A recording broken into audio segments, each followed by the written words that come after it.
ప్రధానమంత్రి నరేంద్ర మోడీ గారు ఈ దేశంలో ఉన్నటువంటి ప్రజలకంతా నీతులు చెప్తాడు కానీ ఆయన గారు మాత్రం పాటించరు. మనం చూసినాం ఇటీవల హైదరాబాద్లో ఒక సభ పెట్టిండు. సభ పెట్టి ప్రజలంతా బంగారం కొనకండి, ఎండి కొనకండి, విదేశీ టూర్లు పెట్టుకోకండి, ప్రజా రవాణాని మాత్రమే వాడండి, సొంత కార్లు వాడొద్దు, పొదుపు చేయండి అని చెప్పి ఇక్కడ వచ్చి నీతులు చెప్పిపోయాడు. 24 గంటలు గడవకన్నా ముందే గుజరాత్లో పోయి వడోదరలో దాదాపు ఒక 100-200 కార్లతోని భారీ ర్యాలీ తీసిండు. ఇక మళ్ళా తెల్లారి దేశవ్యాప్తంగా ఆయన గారి మీద పెద్ద ఎత్తున విమర్శ రావడంతో ఇక ఢిల్లీలో పోయి 2 కార్లు పెట్టుకొని ఇక నేను 2 కార్లలో వెళ్తున్నా అని చెప్పి పెద్ద పెద్ద కెమెరాలు పెట్టి వాటిని షూటింగ్ చేపించి ప్రజల్లోకి వదిలి ఇక నాయంత పొదుపు ఎవరు చేస్తలేడు, ఇక ఇంత ఇగరంగల సంసారం ఎవరు చేయడా అని చెప్పి నీతులు చెప్పే ప్రయత్నం చేసిండు. అరే నయమే కదా నరేంద్ర మోడీ గారే 2 కార్లలో తిరుగుతున్నాడు అని చెప్పి చాలామంది ముఖ్యమంత్రులు, చాలామంది మంత్రులు, వివిధ రాష్ట్రాల్లో ఉన్నటువంటి అధికారులు మొత్తం వాళ్ళ కాన్వాయిలు కూడా తగ్గించుకునే ప్రయత్నం చేసిండ్రు. ఇక మళ్ళా తెల్లారే ఇక స్పెషల్ ఫ్లైట్ వేసుకొని సర్వ హంగులతో ఒక వారం రోజులు పోయి వివిధ దేశాల్లో విహారయాత్ర విడిది చేసి వచ్చాడు. ఇది అంతా ఎందుకు చెప్తున్నానంటే ఇన్ని నీతులు చెప్పినటువంటి ప్రధానమంత్రి నరేంద్ర మోడీ గారు నిన్న ఏ ఎన్నిక లేదు, సన్నిక లేదు, ఏం లేదు, కానీ వెస్ట్ బెంగాల్ పోయిండు. ఆయన నిన్న వెస్ట్ బెంగాల్ పోయి ఇక పెద్ద భారీ బహిరంగ సభ ఏర్పాటు చేసి మళ్ళా ఏతులే ఇక దంచిందే దంచకం.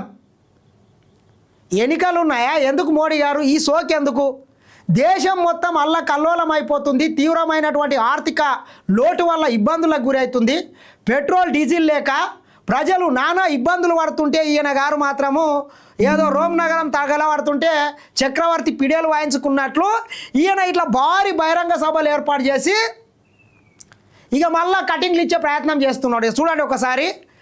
బేడీలు తెంచుకున్న బెంగాల్ అంట, పూర్వ వైభవం దిశగా రాష్ట్రం అడుగులు మోదీ, బార్డర్ ఫెన్సింగ్ వేగవంతం, అవినీతిపై ఉక్కుపాదం, ఒక్క ఓటు తెచ్చిన మార్పు స్పష్టంగా కనిపిస్తోందన్న ప్రధాని, బంగా దివాస్ వేడుకలకు హాజరు, 18,880 కోట్ల పిఎం కిసాన్ నిధుల విడుదలనంట. బెంగాల్లో ఒక భారీ బహిరంగ సభ ఏర్పాటు చేసి ప్రధానమంత్రి అదే పిఎం కిసాన్ పైసల్ని విడుదల చేసిండంట. చారణ కోడికి బారణ మసాలా అన్నట్లు నీతులు చెప్పడం కాదు మోడీ గారు, మీరు పాటించాలే. ముందు మీరు ఆదర్శంగా ఉండాలి. ఈ దేశానికి ప్రధానమంత్రి ఏదో కోడలికి నీతులు చెప్పి అత్తలంగ పని చేసినట్లు చేస్తే కుదరదు. మీరు ముందు పాటించి చూపండి. అందుకే చెప్తాం మేము, కొంత చదువుకున్నోళ్ళు, విజ్ఞానవంతులు ప్రధానమంత్రి హోదాలో ఉండాలని చెప్తాం. ఈయన గారు ఎంతసేపు మనకు నీతులు చెప్తున్నాడు కానీ ఆయన ఒక్కటి కూడా పాటించట్లేదు. ఎన్నికలు లేవు, సనికలు లేవు, ఇంత పెద్ద పెద్ద బహిరంగ సభలు, ఇన్ని లక్షల మంది పోగేస్తే ఎంత ఇంధనం వేస్ట్ అవుతుంది, ఎంత సమయం వృధా అవుతుంది. ఇవి ఎక్కడికి వెళ్ళి వస్తున్నాయి? ఎవనా బసొత్తు? చూడండి ఇటువంటి సభలు ఏర్పాటు చేస్తున్నాడు అన్నట్ల. ఏమున్నది?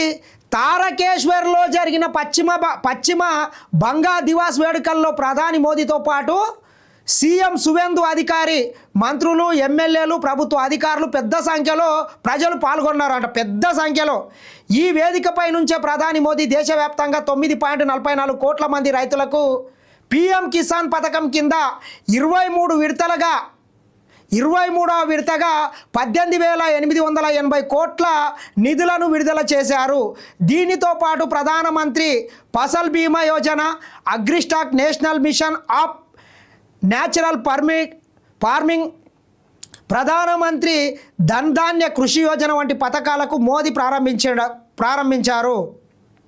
ఫసల్ బీమా యోజన పథకాలను ఇకపై పశ్చిమ బెంగాల్ రైతులకు కూడా వర్తింపజేయనున్నట్లు ప్రధాని ప్రకటించారు. ఇట్లా మొత్తం దుబారా ఖర్చులు చేసుకుంటా, సర్వనాశనం చేసుకుంటా ఈ దేశ ఆర్థిక వ్యవస్థని మొత్తం భ్రష్టు పట్టించే ప్రయత్నం చేస్తున్నాడు. ఇన్ని రోజులు నీతులు చెప్పినావు, పెట్రోల్ ధరలు పెంచినావు, డీజిల్ ధరలు పెంచినావు, గ్యాస్ ధర పెంచినావు, సామాన్యుని నడ్డి విడిచినావు.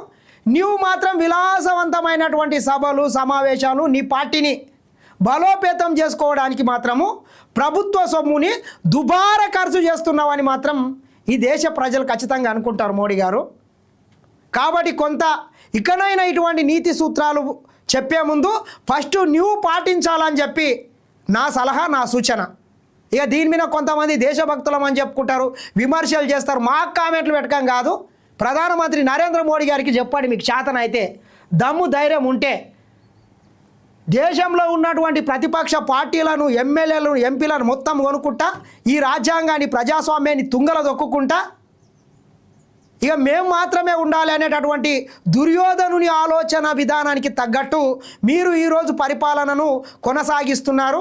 నియంత పోకడలతో ఓకుతున్నారు. ప్రాంతీయ పార్టీలను మొత్తం నిట్ట నిలువున చీల్చే ప్రయత్నం చేస్తున్నారు. ఇది మంచి పద్ధతి కాదని మరొకసారి హెచ్చరిస్తున్నాం.